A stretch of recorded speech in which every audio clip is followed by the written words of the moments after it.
What I don't know how to do is find good people. There's no like findgoodpeople.com, bestdentist.com. I have no idea how to find good people. What I do know how to do is you create an environment around people. Most people are good.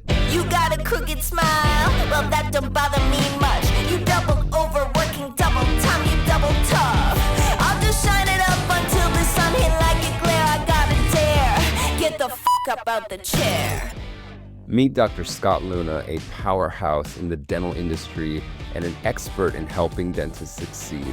As the founder of Scott Leune Practice Mastery, Dr. Leune has launched and sold multiple high-performing dental practices and guided over 200 startup practices across the country. Today, he supports more than 20,000 dentists with smart solutions in buying, marketing, and consulting. He's been named one of the 30 most influential people in dentistry, and he shares his secrets and strategies through his popular seminars, Transforming Practices for the Better. In this episode, we dive into game-changing tips for running a top-notch dental practice. Discover how setting up a clear routine for those high-level CEO tasks can transform your practice management and boost your personal well-being. Learn why empowering your team with simple, effective checklists and regular check-ins can skyrocket their performance and job satisfaction. Learn how to create the perfect balance between your career dreams and personal life by setting smart boundaries, because true success means thriving in both areas. If you're ready to learn from a leader who's revolutionized dental practice management, this episode is a must-listen. This episode is brought to you by TwoFront, the only all-in-one platform for dentists to offer full-service Invisalign with no lab bills, CE courses, or additional chair time. Tired of dealing with Invisalign ClinChecks, refinements, bills, insurance, and compliance issues? With all the tools you need in one simple-to-use platform that you can manage from your phone, TwoFront makes it easy to grow the Invisalign arm of your practice without having to worry about insurance, closing the patient, having to do complex ClinChecks, manage patient compliance issues, and so much more. Simply add a TwoFront intake form into your check-in process to start signing up patients for unlimited complimentary evaluations by your TwoFront orthodontist and watch your practice grow from your dashboard. Get paid upfront by TwoFront and let your team at TwoFront handle the rest. Over 150 practices around the United States use TwoFront to grow their bottom line and offer patients the highest quality care with no extra chair time. Go to my2front.com to sign up for a demo and start offering the #1 service wanted by your patients today without the hassle. Experience the power of partnering with a full-service top orthodontic team with no overhead and grow your practice today. Welcome to episode 3 of The Happy Dentist. Today, we are joined by our first guest, Dr. Scott Leune. Dr. Scott Leune is a trailblazer in the world of dentistry, and I do not say that lightly. He went through a debilitating accident, a debilitating back injury that left him in and out of a wheelchair for over a decade. But Dr. Leune's entrepreneurial spirit and grit led him to build and sell multiple successful dental practices, including his startup that grew to 3 locations, with 10 associates and 700 new patients per month in just 4 years. His experience has shaped the foundation of Breakaway Seminars, where he shared his expertise in practice design, marketing, management, and group practice operations. Through his focus on building business infrastructure for private dentists, Dr. Leune has helped hundreds of practices nationwide, including over 100 startup practices, proving the effectiveness of his strategies and systems. Today, Breakaway Seminars is regarded as the highest value seminar experience in dentistry, empowering graduates to achieve wealth, success, and admiration in their respective fields while contributing to a significant shift in the landscape of private dentistry. Dr. Leune, welcome to The Happy Dentist. Yeah, thank you. Those are amazing words. I appreciate that introduction. It sounds so big. And honestly, I just sometimes forget we're just so busy helping a whole bunch of people and trying to innovate things. I sometimes forget everything we've done. It's a lot.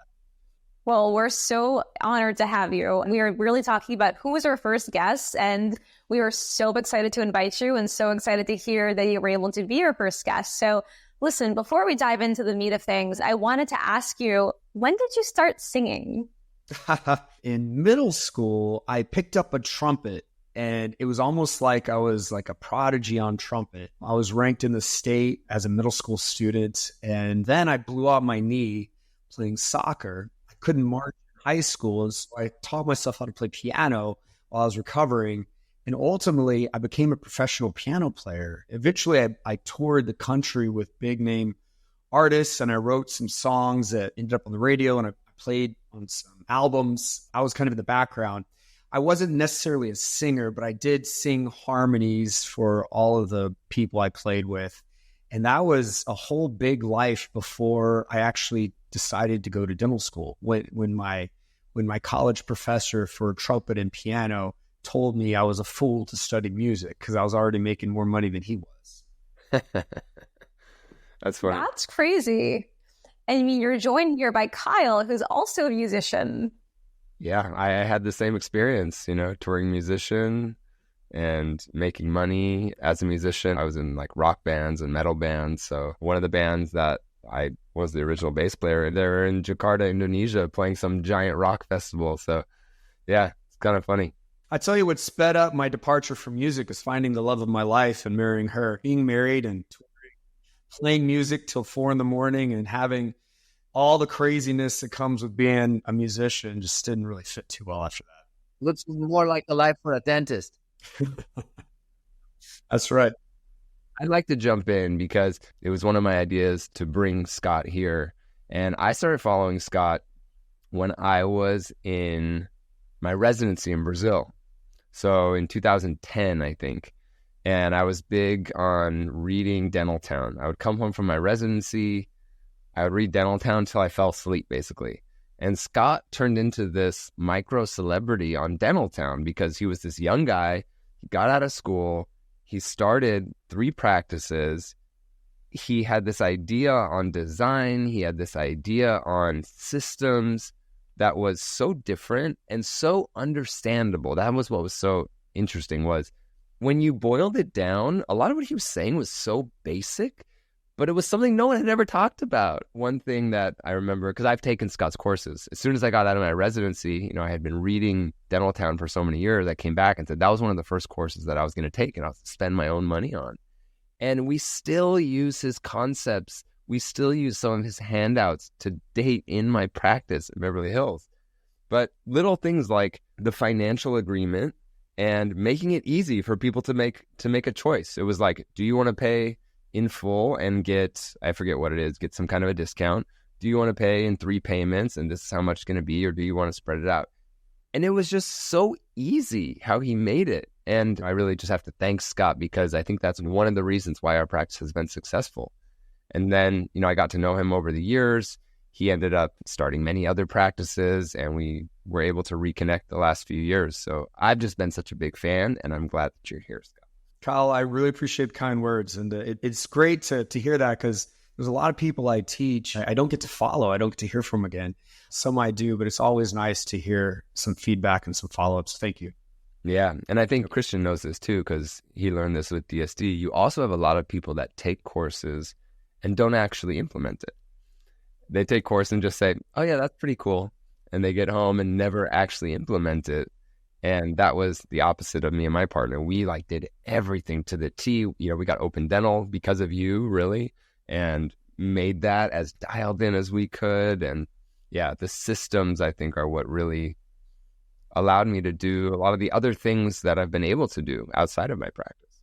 Yeah, Kyle, what you got is you got knowledge. And when you got the knowledge, you decided to change. If people don't have the knowledge, sometimes they just don't see where to change. Some people change because they follow someone else. They get inspired, and being inspired causes them to change. Of course, what you referred to earlier in our discussions before this is I had an injury. And so I was forced to change. And there's all these reasons why people can't change, but wanting it is not enough. We've got to really have the knowledge and then have the drive and have the accountability to continue that change. And so for me, accountability comes from having a coach, having a personal trainer in my physical life, personal trainer in my business life. That accountability to me is that last ingredient that I need. I need the knowledge, I need the commitment, and then I need someone to force me to stay on the path. And some people don't need that. Some people, the knowledge is enough and being inspired is enough and they run with it.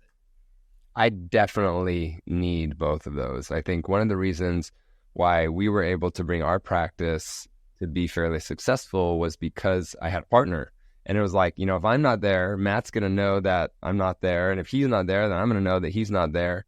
And similarly with some of my online courses, my online course business, I got a coach and they kept me on track. I have another coach right now. And it's like, oh crap, I have to do that thing because I'm meeting, with Colin next week. So I have to have that accountability. I'm very much like that.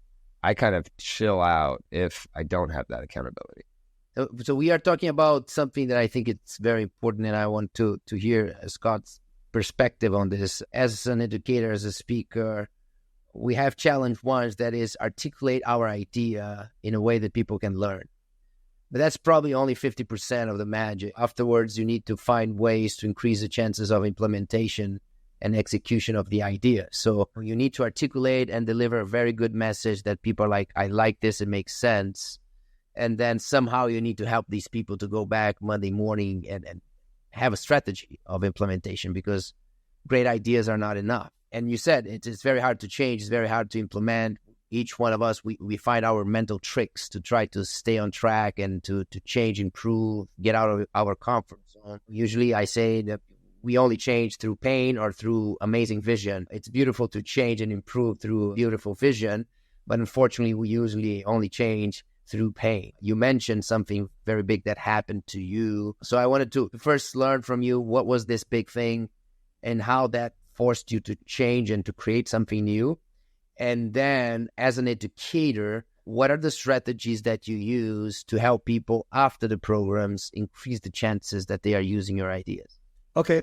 Yeah, there's a lot there. So I've had a lot of ups and downs. I'll talk about the first big one in my career, but I'll tell you that when I have a down, what I've learned is a down, that too shall pass.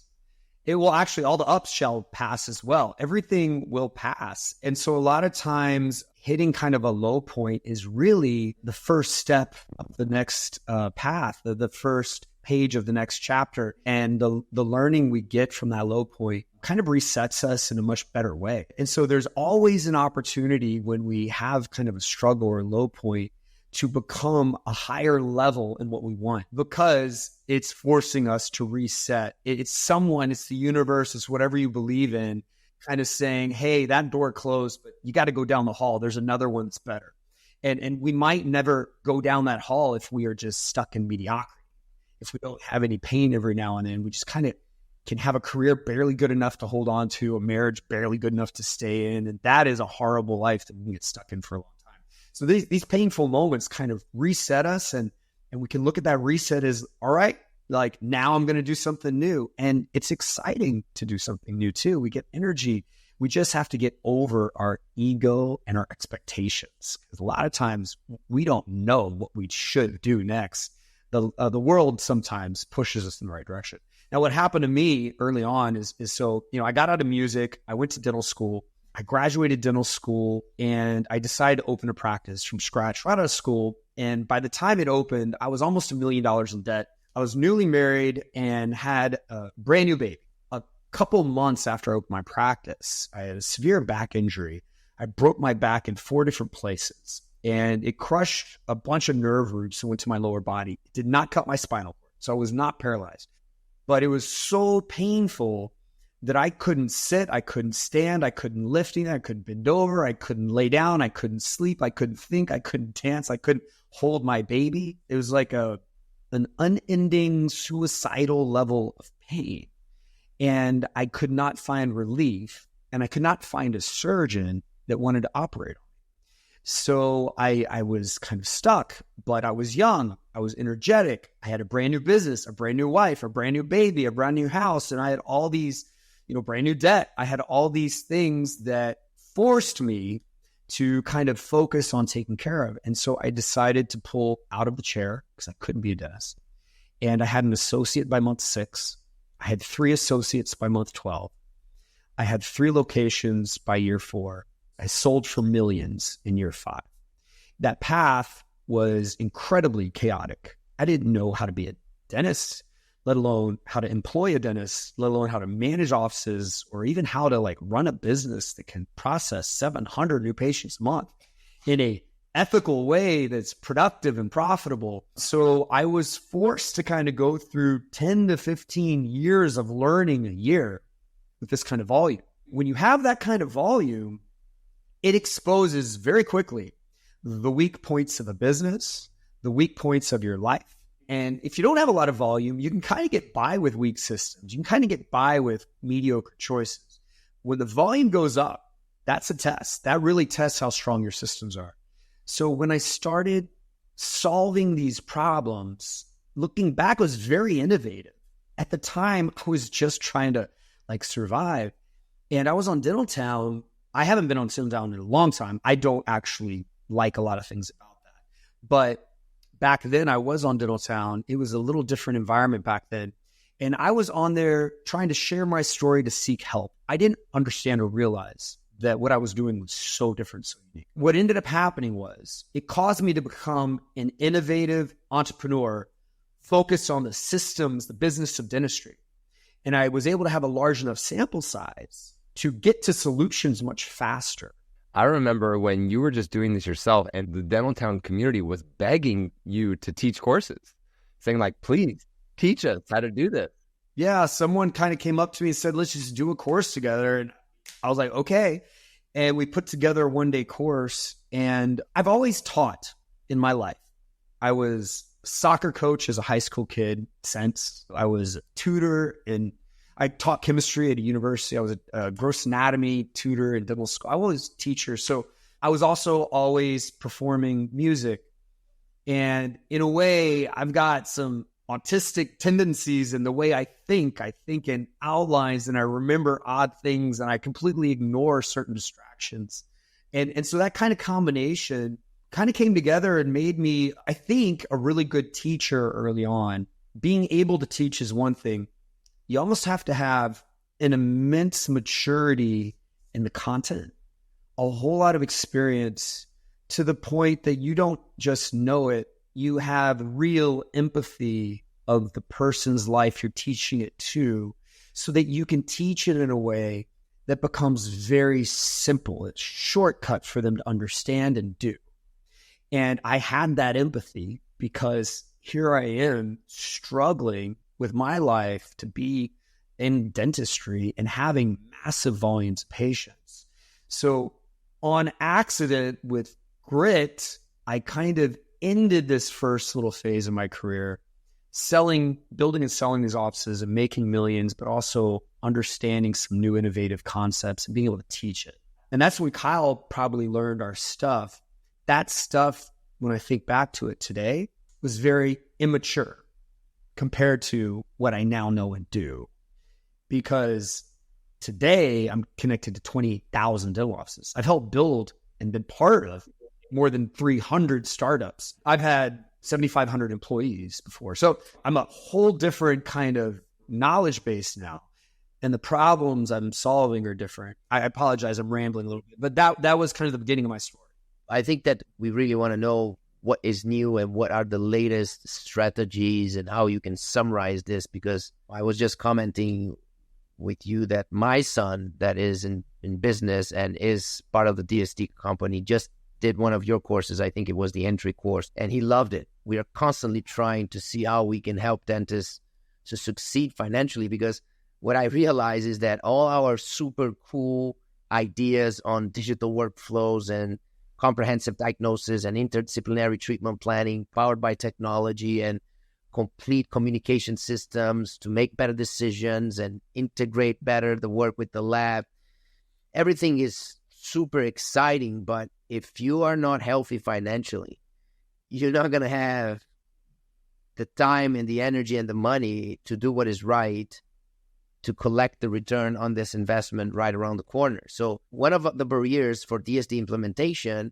is that many doctors, they struggle with what you teach, and it's almost like the foundation. It's even if you go to COIS, you do all the programs with COIS, if you want to implement everything that you learn there, you need to be minimum level of health financially. So going to you should be the foundation understanding how to put these systems in place, to have some free time even, to then incorporate new ideas to go to the next level in dentistry. So before we talk more about what you're teaching now, I wanted to go back from the beginning, because you said that your information was immature, or that, of course, you evolved so much, but you did something special at that time. Not every dentist, a few years out of school, without being able to even sit in a dental chair, are able to invent what you did, and in few months, few years, just build such a great business. So first question is, what created the initial inspiration? Where did you find the information? And what were the things that at that time you did right and you did different? Because you didn't know you were that different, but you were very different. So what were these different things that you did at that time?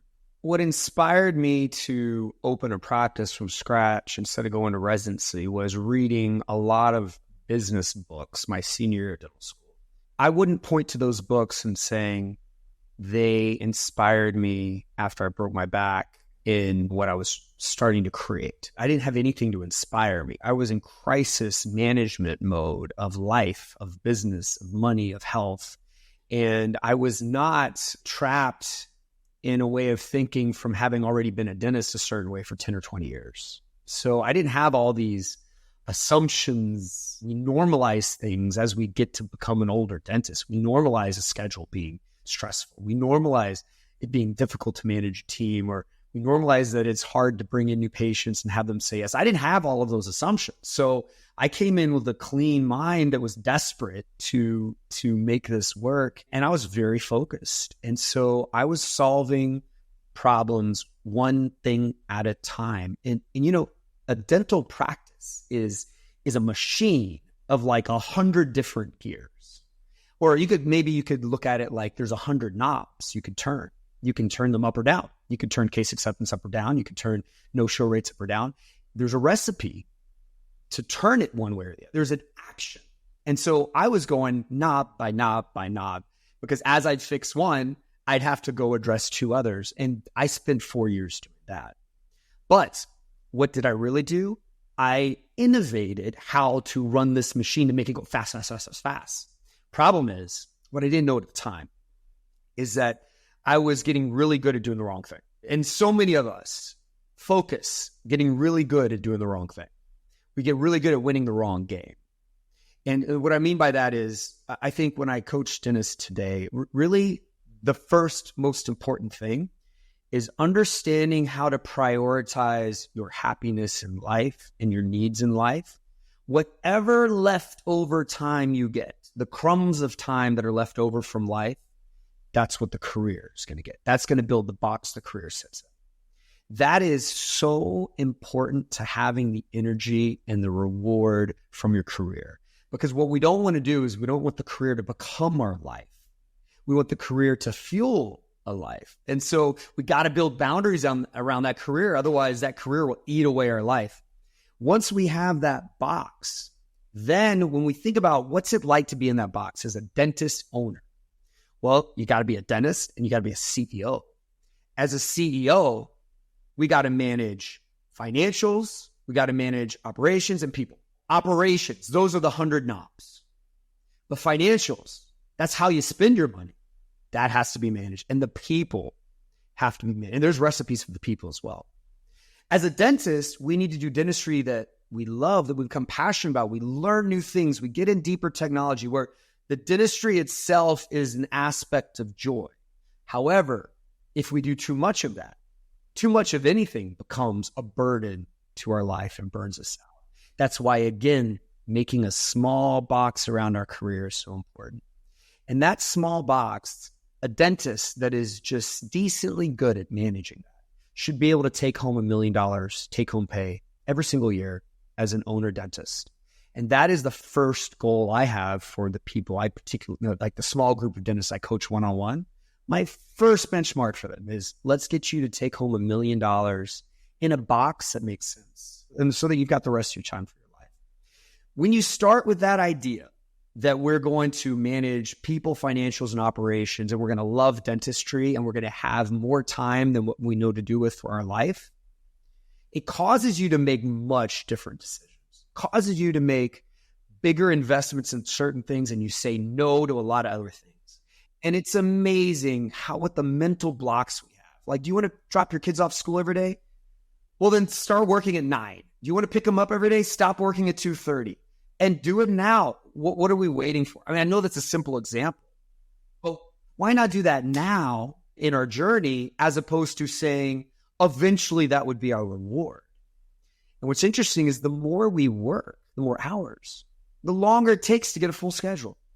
The longer it takes to drop an insurance plan, if that's what you want, the longer it takes to focus on just the dentistry you love, because you have to fill this bigger schedule. And the bigger that schedule, the more employees, the more expenses, the more patients that are pulling you away. And it's just so ironic that we all want to grow big as opposed to growing wealthy in money and life. We just grow big. And unfortunately, there's no finish line for big. There's always bigger. There's always people running faster. There's always people just white knuckling and running, doing the wrong thing more and more and more, cranking more people in that way. That's what I've learned a lot as I've started coaching people one-on-one. So I know Christian and I have talked about this a lot. And I think Kyle, you and I too, we're doers, right? And we just do until we realize that doing isn't enough. And I think we all hit that point at one point in our careers. And we're like, oh, it's exactly what you're saying. It's stepping back and it's having the time to work on your business versus in your business. That's so important. So I'm very curious. You're obviously not going to be able to summarize it right now, everything that you're teaching in Breakaway to your dentists. But what, if you were to summarize the 3 biggest things, you just said financials, operations, people, what should dentists be prioritizing when it comes to running an efficient business so they can grow their practices? What specifically should they be prioritizing within those 3 subsectors? Well, I'll tell you, most dental offices are missing a CEO. What they have is they have an owner who cuts teeth all day long. So just one little step is we've got to create time to be the CEO. And it's not a lot of time. It's about 30 minutes a day. First 30 minutes of the day, don't have any patients. You'll make way more money and relieve way more stress being a CEO for 30 minutes than cutting another tooth. Now, once we have the room to be a CEO without the pressures of the practice pulling us, then we need to understand, what does a CEO do to grow and maintain success? And on one hand, a whole lot of success happens when you maintain your cost base low while raising up your collections.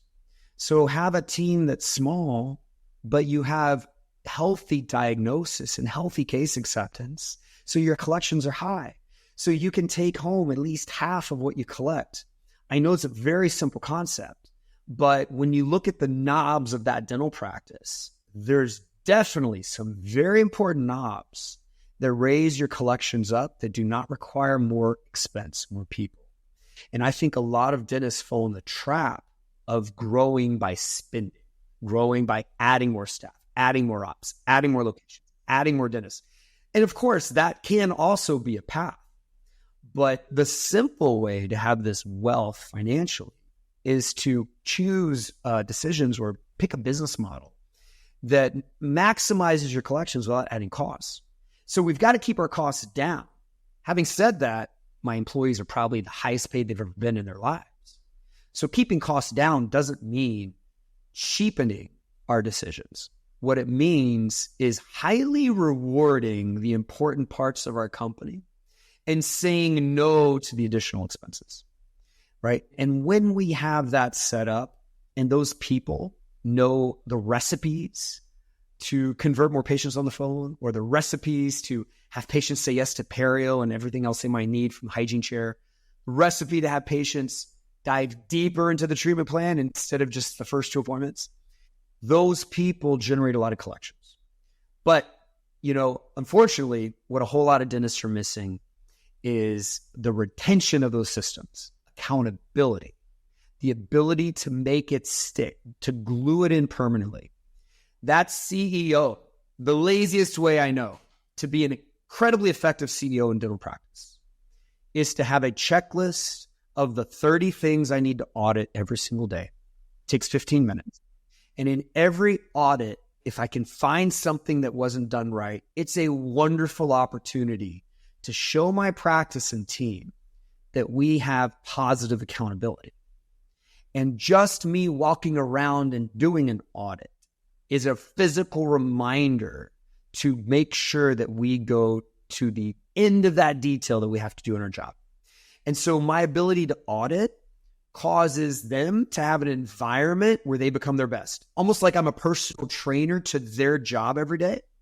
They lift the most they can and they feel good about it. And I reward them for it. Stepping back as a CEO, I need time. I need to have accountability. And I need to know the recipes so that my business is growing as much as it could without increasing my expenses. And all of that's got to fit in a box that says, hey, my life is the most important. Does that make sense? Totally. 100%. It's a simple, not easy solution, right? It's keep your people accountable through a checklist. I think, Scott, something that comes to mind for me, and I want to make sure that we really talk about your journey into entrepreneurship, because I think having our listeners hear more about a little bit about that transition so that everyone can hear what they need to do so that if they want to transition.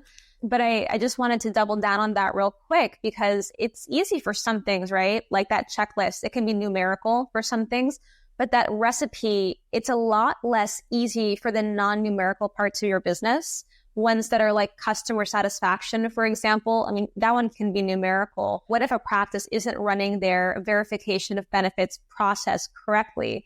Do you then step in and build that process for them and then hold them accountable to that process for the functions of the business that aren't running well? Does that make sense? Yeah, honestly, what I see is the vast majority of parts of a dental practice have pretty healthy formulas on how to do something. It's a matter of the ball being dropped. And almost every aspect of running a dental practice can be numerical. So even down to people, I'm not saying people are a number, no way. But what I am saying is people need communication. They need validation. They need positivity. They also need moments of negativity when they cross a boundary that isn't healthy for them or the company or the patient. And so how do we get communication? We make sure we have this regimented meeting schedule where communication is forced. And we always talk about the big topics that draw out the needed communication. How do we get validation? Well, in those meetings, we repeat their concerns and we validate where they're coming from. It may not mean we agree and we may not decide what they want, but we're definitely going to validate them. That's a part of leadership training. How do we get accountability? That's through that audit. And when does that accountability become negative? If they've messed it up 3 days in a row, it becomes not a mistake, it becomes neglect. And we have to have a stronger communication or conversation about that. There is a recipe to these things. Now, I'll tell you, if a dentist is feeling like their team's hard to manage or it's stressful to get through the day, they want a full schedule, but they're secretly hoping someone's got a no-show, or they're not super proud of all the dentistry they do, or their take-home pay isn't exactly what they wish it could be, or they just wish they could pull back a day or two from the chair. They're not the victim of a situation. All of those things are symptoms of something that needs to change. They're symptoms. Even positive things like, we had a great day today. I wish every day could be like this is a symptom because every day should be. It's a symptom. And so it's important for that dentist to understand that they're not a victim. They're actually the cause of all of it. And they need to have that awareness. And it's not a negative thing. A high school quarterback that's ranked number 1 in the state might have to change how they throw the ball if they want to compete at collegiate level. And they might have to learn a new way of managing their offensive line when they move to the pro level. They're amazing along the way. It's a positive growth. It's not a failure.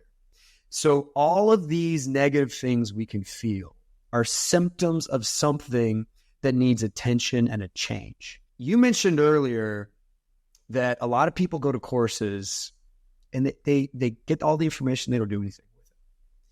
So another aspect of an educator isn't just to give them the knowledge.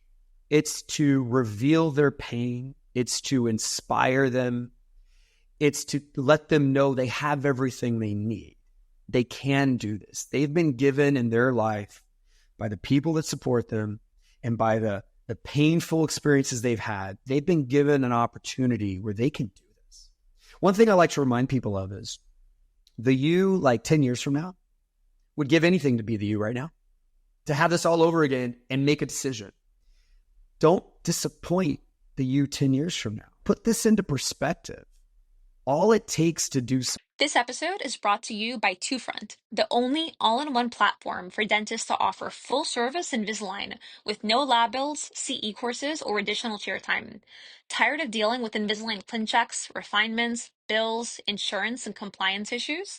With all the tools you need in one simple-to-use platform that you can manage from your phone, TwoFront makes it easy to grow the Invisalign arm of your practice without having to worry about insurance, closing the patient, having to do complex ClinChecks, manage patient compliance issues, and so much more. Simply add a TwoFront intake form into your check-in process to start signing up patients for unlimited complimentary evaluations by your TwoFront orthodontist and watch your practice grow from your dashboard. Get paid upfront by TwoFront and let your team at TwoFront handle the rest. Over 150 practices around the United States use TwoFront to grow their bottom line and offer patients the highest quality care with no extra chair time.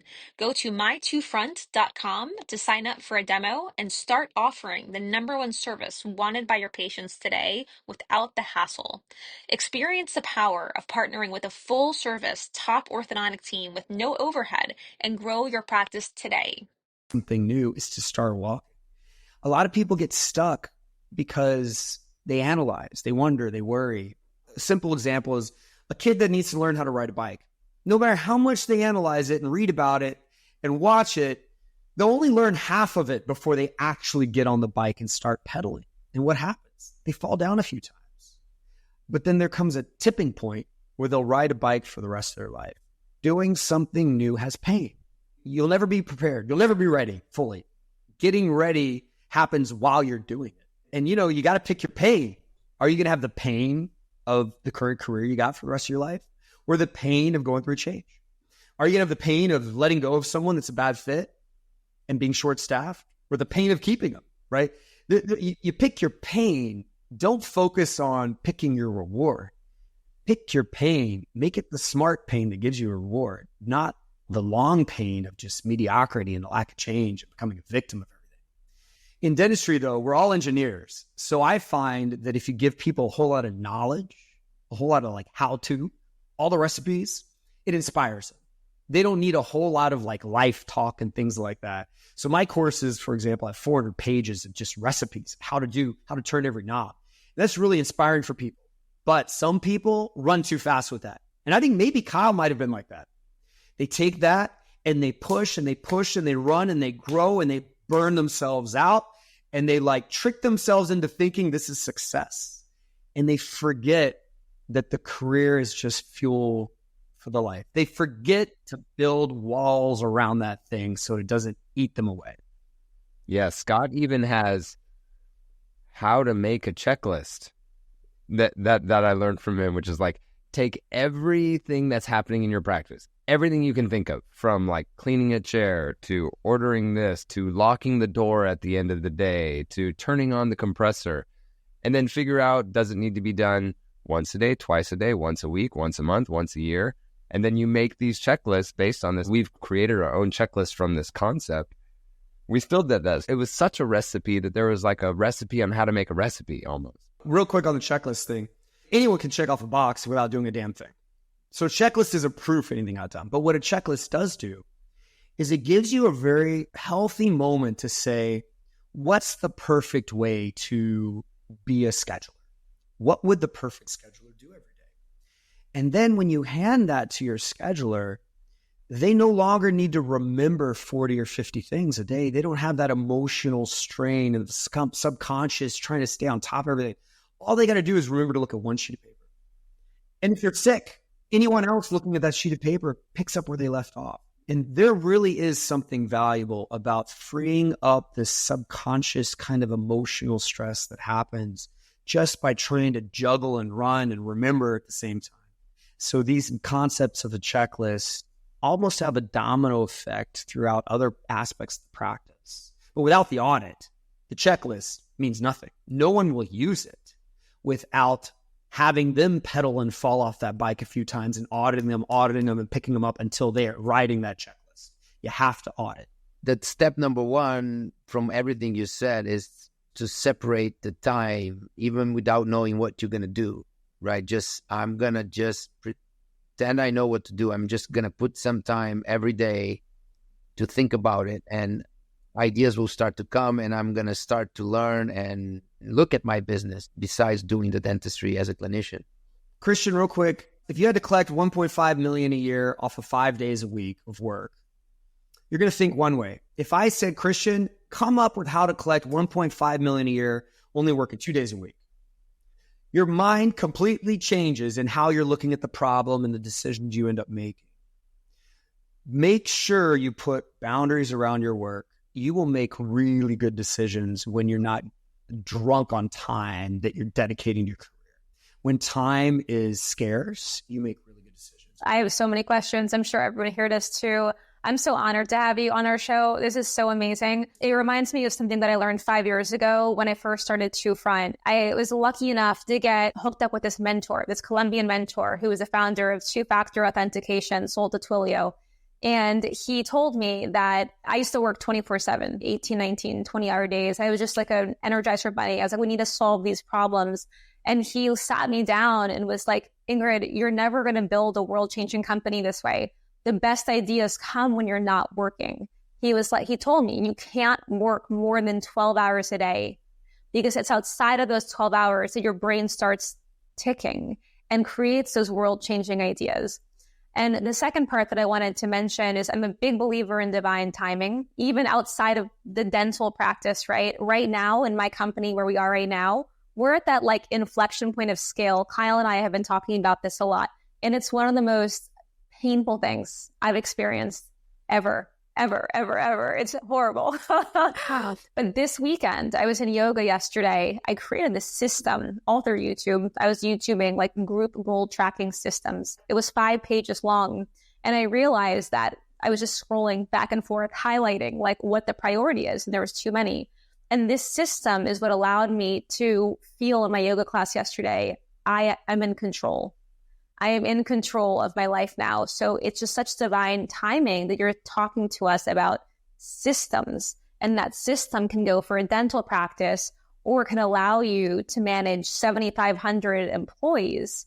So I just wanted to use that to transition to your life as an entrepreneur as opposed to a dentist, right? And helping dentists. So we'd love to hear, what that transition is like and really just inspire our listeners to, for those who want to be entrepreneurs outside of dentists, how you actually got to that place and what steps you had to take to build such a successful business. I can tell you, I'm very conservative when I look at business opportunities. Looking at my career, I don't think people would normally label me that way. I can tell you that if you have a base of cash flow or, of course, a big pot of money, but you've got a financial foundation, the risks you're able to take and the games you're able to play have extra zeros on the end of them.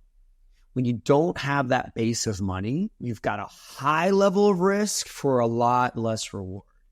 And so I think it's very important if people are starting as a dentist and wanting to become entrepreneurial, they have a tremendous focus to very quickly change their career situation to create a high level of cash flow. That cash flow now gives them a foundation to be comfortable making other changes. Now, when you get into the entrepreneurial side and you find a product, you find a service that you've kind of crafted and changed and perfected to the point like people need it and want it and it's selling, that is a whole phase there to understand how to put that together and to go through the trial and error and get beat up a bit as you do it. But once it takes off, now at some point you start breaking. And that's when people say, I need to scale, right? Meaning the way we were doing it, our growth is causing us to not be able to sustain our success. And symptoms of that would be there's quality problems on the product, or there's quality problems on customer experience, or you got so many people that have asked to buy your product and they're in onboarding and they're not buying, but you can't onboard them quick enough, or your retention is not good anymore, or your team is quitting on you, or your profitability went to negative because how you're growing is not sustainable financially. Those are all symptoms. Your growth is starting to hurt you. It's really important to understand how it's hurting you. Where is it coming from? And then if you decide to scale, understand you're making a massive decision. Typically, scaling means elevating your expenses permanently in a dramatic way. To say, okay, I'm going to be a company that instead of supporting 100 units, I want to be able to support 1,000. That means spending a ton of money on additional people, additional facility, additional technology. You've got to be very careful when you make those decisions. While you can get high on the success and it can make you feel good, like you're doing something great, and your big vision can trick you into thinking it's all good. Those moves up can be very damaging if you don't have a very good handle on how you're going to be able to afford that move up very quickly. That brings it to those entrepreneurs that are also open to selling companies. Many times, the best time to sell and the most money you make when you operate is when you are stretched to the end, where the next step is scaling. So before every scaling moment, you're making the most money you'll ever make, and you've got the highest value you've ever had. Right after you scale, you're probably making some of the least money you've ever made, and your value just might have dropped. Not only is scaling a big financial commitment, you're also then going to have to commit time to get out of the initial phase post-scale to where you're back up to that profitability as well. And you become a different person in every phase of scaling. You have to become a different leader, a different operator. Your company has to change its culture a bit. You have to shed people that were always loyal to you, but they're not the right people for the next level. Investors sometimes don't become the right investor for you anymore. Sometimes the new investors you have to have are scary to bring on. These are all the things that happen. It's complicated. In the end of the day, if every wall you hit, you realize is an opportunity because now you see where it is and you just go left, go around it. If that's your mindset, with some self-control and discipline on the financial side and the customer side, you can keep going forward. You just got to have the grit and you got to make sure your life can support you doing it. What I mean by that is I'm going to scale. I make these decisions. My company doesn't turn out the way I thought it would immediately. I hit a wall. A lot of people can freak out when they hit that wall, or they can be so scared about hitting the wall, they never make changes. They just analyze, right? No, just walk right into the wall. And then oh, there's a wall there. Let me go left. And just keep making changes. What that means is that you got to let go of your expectations. You got to let go of your ego.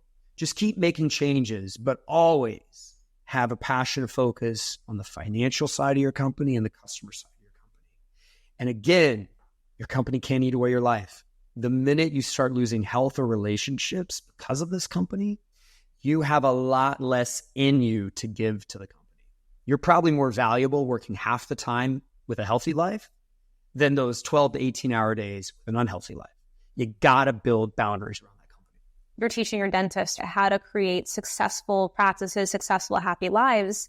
You're also applying these to yourself all the way up to managing 7,500 employees. Jeff Bezos has a saying that he doesn't send an email after 6 p.m. So that feels ludicrous to me. I'm curious what your life looks like. Do you have boundaries like that where you don't send emails after a certain time or check your phone and check your Slack? What does your life look like now? When you look at my work days, I've got some days I'm speaking. Those are treated differently than days I'm not speaking, which is treated differently than when I'm off. So when I'm off, I am not responding to emails or texts. I'm completely disconnected and I don't care. If a crisis hits, oh well, like it'll hit, it too shall pass. And there's someone they can reach out to, and I give that someone my trust to do the best she can. Whether I agree with the decision or not, it's so valuable and I support her and I know she's going to do everything she can to handle a crisis. And whatever it is, it's fine. It's not important than my daughter. It's not important than my wife. It's not important than my health. It's just not. It's fine. We're calling it a crisis. That's the wrong word. But that's how a lot of people might view it. It's just a problem that needs to be solved and it can wait. Okay, that's when I'm off. When I'm working but not lecturing, I don't take a meeting before 9 a.m. And it's very rare I take a meeting after 3 p.m. because I drop my kids off school every day and I pick them up at school every day. And I'm not working past that. I also have 2 days that are blocked per week that most weeks I never unblock them. But those are my buffers so that the majority of the time it's for me to decide personally what I'll do on that Thursday. Maybe I'll spend the day with my wife. Maybe I'll knock out a new work project. So I might work with it, but it's blocked. So no one else has that time. It's for me to decide. That's 2 days a week. And then when I'm speaking for 16 hours over 2 days, plus evening events and all that. And when I speak, that event gets all of my time. My family doesn't. My family's not the priority. My regular work, not my priority. My employees, not my priority. My free time is not my priority. When I speak, that is the most important thing to me. Someone would have to have a medical emergency for me to maybe pull away from that. And, you might look at that and say, well, a lot of people might think it's wrong to say family's not priority. Well, in that moment, they're not. Having a balanced life means you decide when they are the priority, but you also decide when something else is the priority. And as long as those decisions fit in your life box, then you're probably going to be really effective at both. So that's how I view it. Now, by the way, I have 2 date nights a week with my wife till 2 a.m. If she doesn't give me that, I don't know if I'll stay married. Because I have to fall in love with her twice a week. I need to date. I need her to look sexy. I'll do my best to look good for her. And we're going to go out and be affectionate. And we got 5 kids. We've been married a long time. And that is a habit I have to have. These are all habits, by the way. Building boundaries and these checklists and these concepts are really about like, what's your life habit? I don't eat breakfast because my habit is intermittent fasting. I work out a little bit, not a lot. I coach soccer because I love it. I take my kids to school every day because I want to problem solve their morning and I want them to start positive. I'm not weird about it, but I want them to start their day that way. And I connect with them like that. That's much better than taking them to Disney World. That's kind of how I view my life. And I haven't always been this way. I've screwed this up many times because there's so many things pulling at us and distracting us. Sometimes we screw it up. And you know what happens when you screw it up? You have a catastrophe. Life tells you, you screwed it up, now you're sick. You screwed it up, now your relationship has a problem. You screwed it up, now your kid has a problem. You screwed it up, now you're not happy. And when those bad things happen, be so thankful. Even though it's hard, that's fine. It's hard. Okay. It's hard. But that is life saying, time to reset. I'd like to talk to you about your transition from being a clinical dentist, owner, doctor, to really being an entrepreneur. Because I know there's a lot of dentists that usually what happens, and Christian and I have talked about this before, is they start making a little money, they have a few more days off, they're having these ideas, they may have an invention, or they may have something that they're helping other people with, and they say, I think I want to go down this entrepreneurial route. You were kind of begged to go down that entrepreneurial route a little bit, at least from the outside. That's what it looked like, is you were successful, and all of us on Dental Town said, I want to learn how to do this. Please teach us how to do this. But even more so, then you took it with Dental Whale and with your consulting for different practices. Tell me about that transition. Well, my transition was forced because of my back injury. It was really also to go outside of the dental offices and start, I built a call center, I built a billing center, a marketing company, IT, I did architecture and design. I had all these companies, all in dentistry. They were all ways I was, in essence, monetizing my knowledge, my customer base, my time. And it was very fulfilling. I'm a kind of person that does have ideas and loves to grow them into something. But out of necessity, I became a person that is focused on operating quality.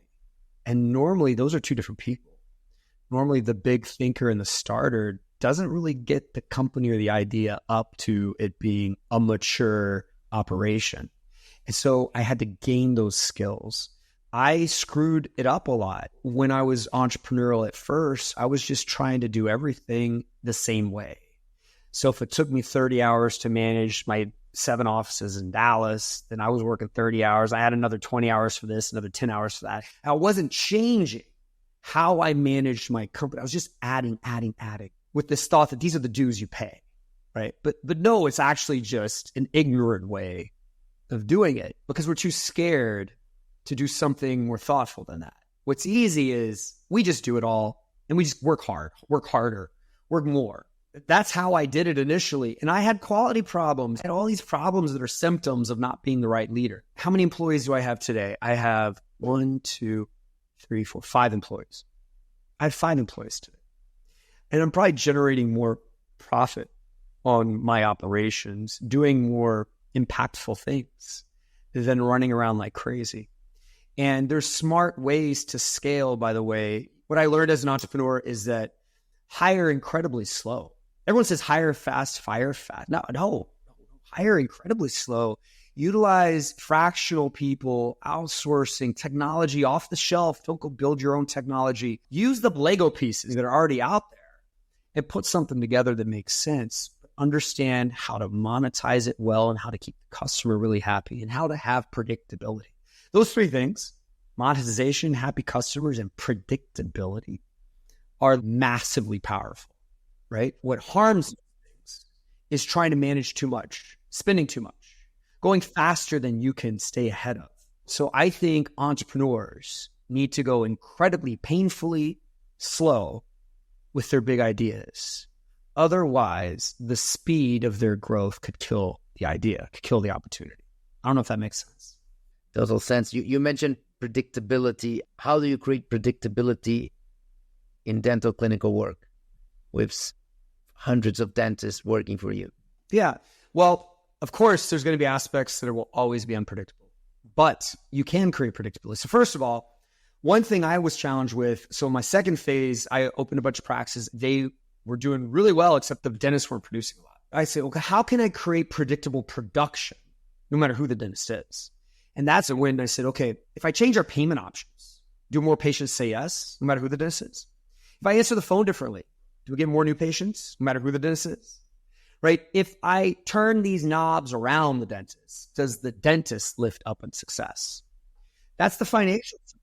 That's the financial side of a dentist. What about the clinical side of the dentist?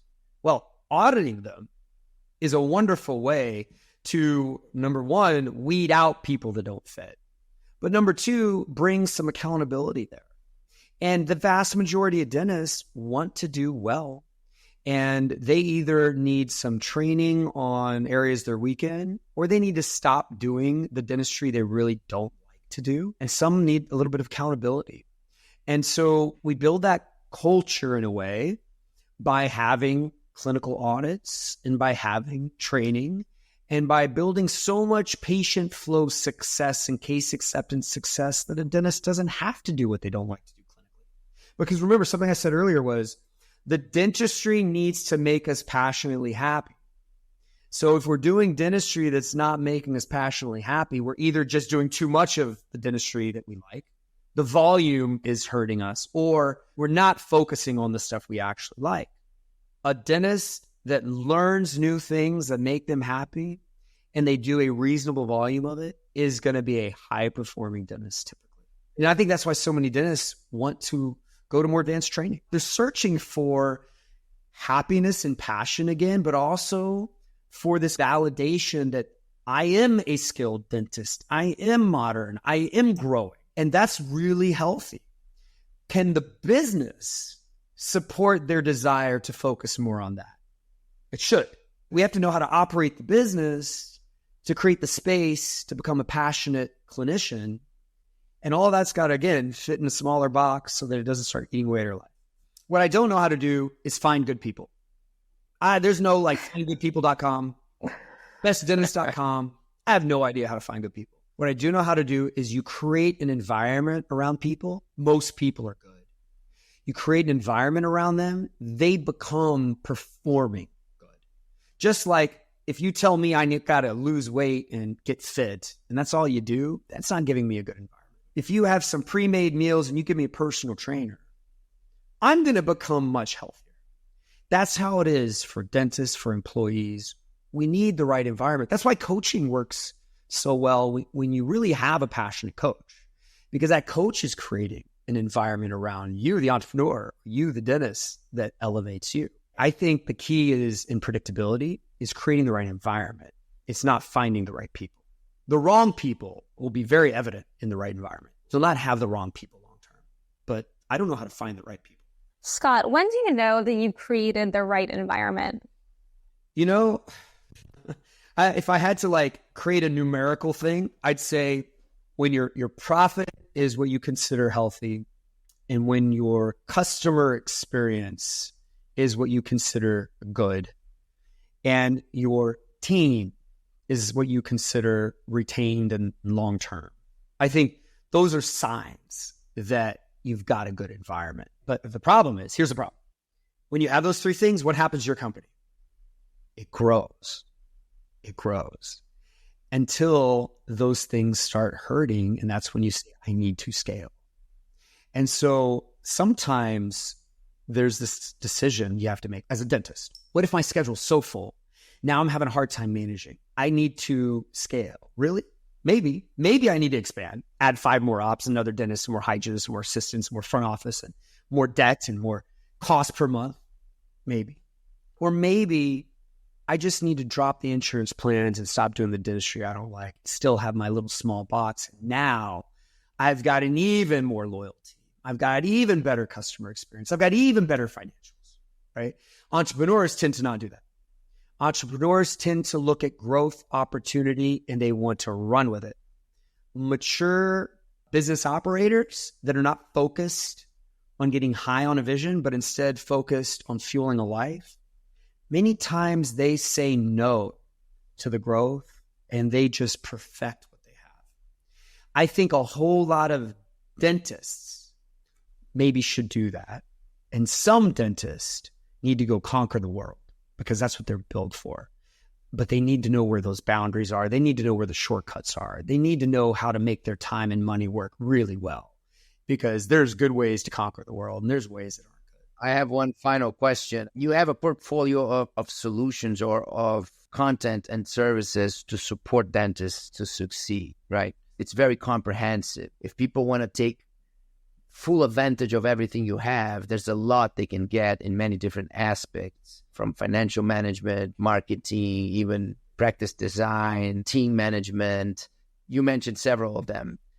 Can you think about something that you don't cover that if you could cover, you would focus on? If you could suggest somebody else, say, look, if you want to build a business or if you want to help dentists, this is a missing link that I'm not taking care of, or maybe you are thinking already about it. What is this other thing to allow practices to succeed? Let's say you would sell everything you have, you stop everything you have, the biggest DSO in the world would hire you. What would be the one thing that you would do to make dentistry better? That is a massive question. So let me clarify something first. I've divested of nearly every company I've built. So today, as of today, May the 6th, 2024, I have a seminar and coaching business that I'm passionate about, that I help dentists one-on-one directly. All those other companies are companies I've built and sold in the past. And for the last 6 months or a year or so, this is all I've been focused on. And I do have 2 large companies that I will be building here in the next 12 months. To someone that wants to help dentists, there's 100 ways plus that dentists would value help. I think maybe instead of focusing on what your solution is, focus on what the customer profile is that you want to help.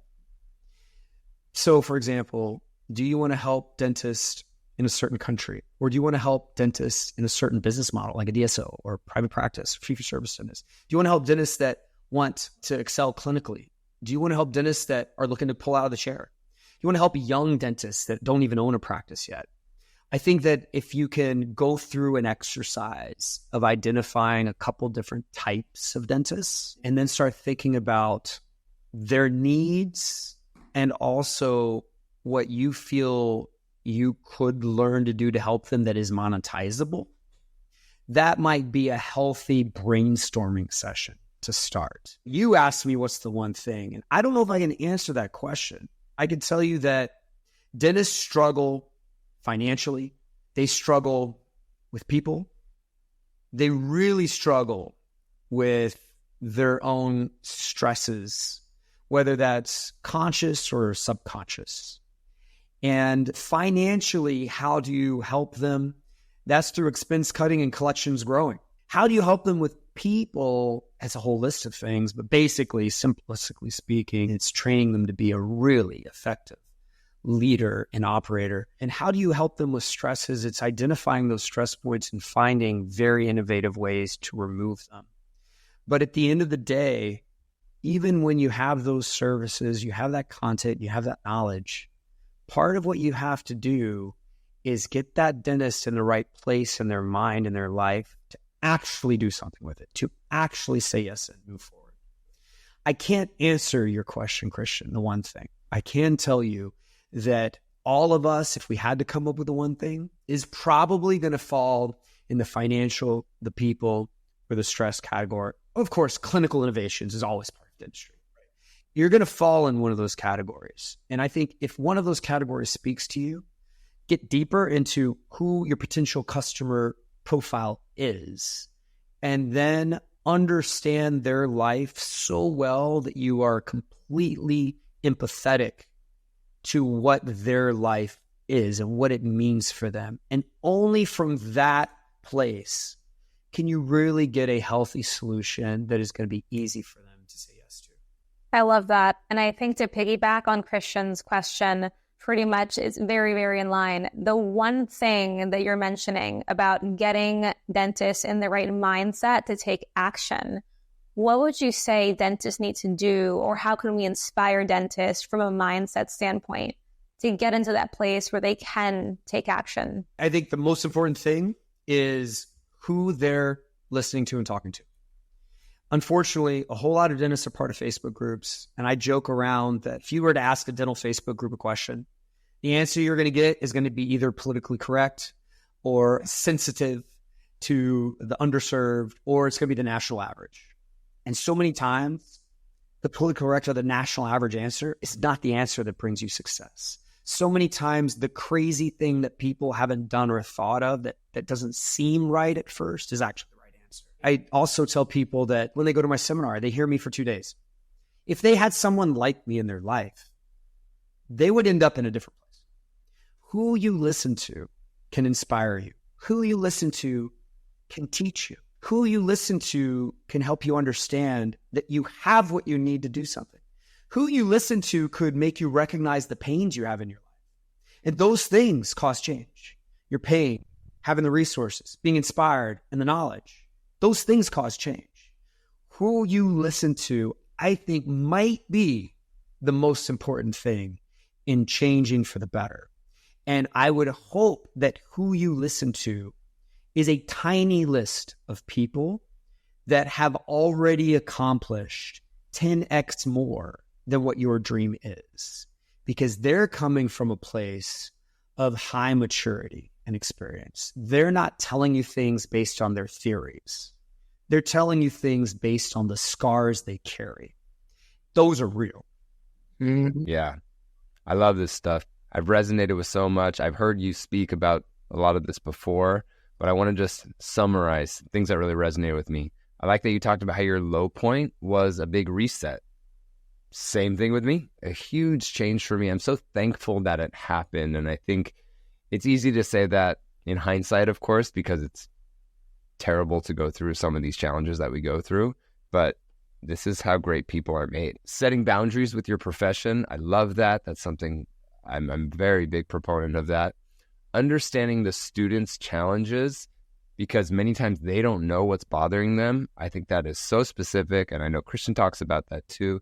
As an educator or even as a boss, knowing what someone else is going through and being able to articulate it so that they understand why they're having challenges, just to open their eyes can be a huge value. Not even giving them the answer, pointing out the pain point, setting aside time to be a CEO. Again, something is so important. And I think dentists try to do this at the same time, but you have to be like, okay, now I'm the CEO. I'm not a clinical dentist. Now I'm a clinical dentist. I'm not the CEO. Staying lean and mean. This is something that my practice has done. My practice has 2 restorative chairs, 1 hygiene chair. We've been very successful. We're a high-end, low-volume kind of practice. I love that. And I think that a lot of the people that take my courses tend to go in that direction. And when they do, they're so much happier than growing big and multiple practices and managing all these associates. Let go of expectations and ego. This is something that Christian, as a mentor of mine, taught me back in 2017. Be present where you are. I love that you said this. You said, if I'm speaking, my family is not important. But when I'm with my family, my speaking is not important. And this is something that so many dentists struggle with. They think balance is being at the practice, but also having their mind at home, and being at home and also having their mind at the practice. And you can never be a high achiever if you're not present where your feet are. And I love that you said that, because I don't think it's selfish when you say, no, my family's not important when I'm at work. Yeah, of course, if there's blood and someone's going to the hospital, then yeah, I'm going to go. But when I'm there, that's where I'm present. And then one thing that you didn't say today, but that I remember you saying at the very beginning of Breakaway, when I took it in whenever it was, 2011, you said, I'm okay talking about money. A lot of dentists don't like to talk about money. And I'm paraphrasing, so I may say it wrong, but you said, I'm okay with talking about money because more money means more time with my family. And that stayed with me for 14 years since you said that. Before we finish, I want to just ask, where can people find you? What companies are you involved with? Where can people get in touch with you if they want you to be their coach, or if they want to learn more about Breakaway or Dental Oil or any of these other companies that you're involved with? Yeah, today, to find out more about what I do for seminars and coaching, go to breakawaypractice.com. I'm not involved with other companies as an investor or anything like that, running them. But of course, there's a whole list of companies that I love hiring for myself or other dentists, and I recommend. You can find me on Instagram. I'm relatively new to Instagram and social media. I typically don't enjoy the distraction of it, but dr.scott.leune, and just follow me. And if you instant message that account, it's me. It's my only one. You'll see pictures of my wife and my kids, and like, you'll see me traveling, and it's actually me. If people need some help from me or whatever, if I can help them, I do the best I can to respond that way. Those are the best places to go right now. And again, what I do is I give pretty intense seminars, 2 days long, 400 pages. How to start a practice is one of them. How to run a practice is another one. How to have multiple practices is another one. I do some pretty serious one-on-one coaching, really comprehensive kind of coaching on the startup side and on dental entrepreneurs that already own one or more practices. And that is how I spend my professional time outside of doing keynote speeches and things like that. Scott, thank you so much for joining us on The Happy Dentist. This has been so humbling. And like I said, such divine timing. I feel like I'm going to go back and just write down everything you said about the financials, the operations, the people, and just apply it this week. So thank you so much. So humbled, so grateful to have you as our very first guest, and very excited to stay in touch. To our listeners, if you enjoyed this episode, please like, share, subscribe.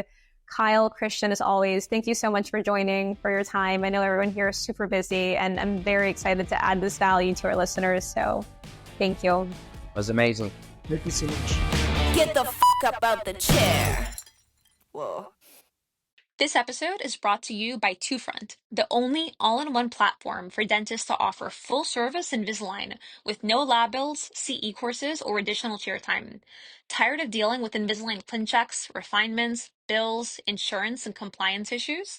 With all the tools you need in one simple-to-use platform that you can manage from your phone, TwoFront makes it easy to grow the Invisalign arm of your practice without having to worry about insurance, closing the patient, having to do complex ClinChecks, manage patient compliance issues, and so much more.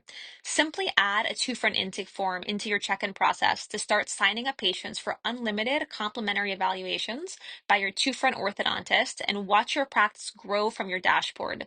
Get paid upfront by TwoFront and let your team at TwoFront handle the rest. Over 150 practices around the United States use TwoFront to grow their bottom line and offer patients the highest quality care with no extra chair time. Go to my2front.com to sign up for a demo and start offering the #1 service wanted by your patients today without the hassle. Experience the power of partnering with a full-service top orthodontic team with no overhead and grow your practice today.